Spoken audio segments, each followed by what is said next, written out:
നിലവിളക്ക് കൂട്ടെടുത്തേ.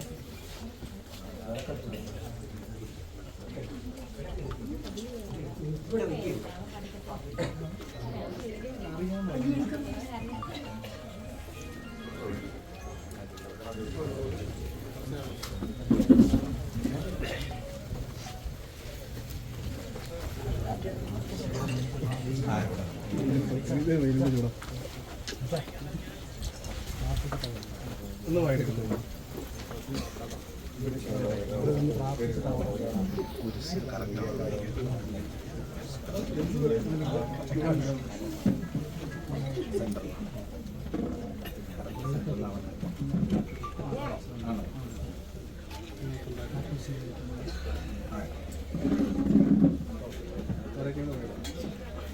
പ്രാർത്ഥനയ്ക്കായിട്ട് നമ്മുടെ കണ്ണുകളെ അടയ്ക്കാം. നിത്യനായ ഞങ്ങളുടെ ദൈവമേ, സ്വർഗീയ പിതാവേ, ഈ നല്ല മഹനീയമായ ശുഭമുഹൂർത്തത്തിനായിട്ട് ഞങ്ങൾ അങ്ങേ മഹത്വപ്പെടുത്തുന്നു. ഞങ്ങളിൽ നിന്നും ആകസ്മികമായി വേർപെട്ട് കടന്നുപോയ ഞങ്ങളുടെ വാത്സല്യ പ്രിയപ്പെട്ട സ്തുതിയുടെ കുടുംബത്തിൻ്റെ ഗൃഹപ്രവേശന കർമ്മങ്ങൾക്കായി ഞങ്ങൾ വന്നു ചേർന്നിരിക്കുന്നു. അവിടുത്തെ മഹനീയമായ കൃപയും സാന്നിധ്യവും വന്നു ചേർന്ന് ഞങ്ങളെ ഓരോരുത്തരെയും അനുഗ്രഹിക്കുകയും തുണയ്ക്കുകയും സഹായിക്കുകയും ചെയ്യണം. നിന്റെ സാന്നിധ്യം കൊണ്ട് നിറയ്ക്കണം. അവിടുത്തെ പരിശുദ്ധാത്മാവ് ഞങ്ങളുടെ മധ്യത്തിൽ എഴുന്നള്ളി വന്ന് ഞങ്ങളെ എല്ലാവരെയും സഹായിക്കണം. ഈ ശുശ്രൂഷ ഏറ്റവും അനുഗ്രഹമായി, കുടുംബത്തിന് അനുഗ്രഹമായി തീരുവാൻ തുണയ്ക്കണം. യേശുവിൻ നാമത്തിൽ തന്നെ പ്രിയ പിതാവേ, ഇന്നയോളം തുണച്ചവൻ എന്നുള്ള ഗീതം നമുക്ക് ചേർന്ന്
ശരീരത്തെ പുഷ്ടിപ്പെടുത്തുവാനും മനസ്സിനെ സന്തോഷിപ്പിക്കുവാനും അവർ ചെയ്യുവാനുള്ള ആഗ്രഹത്തോടും ഉത്സാഹത്തോടും ഇവിടെ ജോലി ചെയ്യുന്നവർ പ്രവർത്തിക്കണമേ. അവർക്ക് കൃപ നൽകണമേ.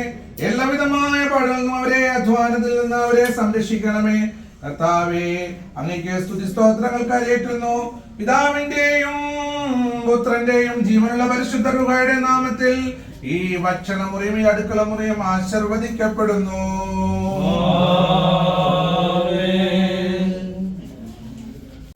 കൂടുതൽ വീഡിയോസിനായി B4 Place ഫോളോ ചെയ്യൂ, സബ്സ്ക്രൈബ് ചെയ്യൂ.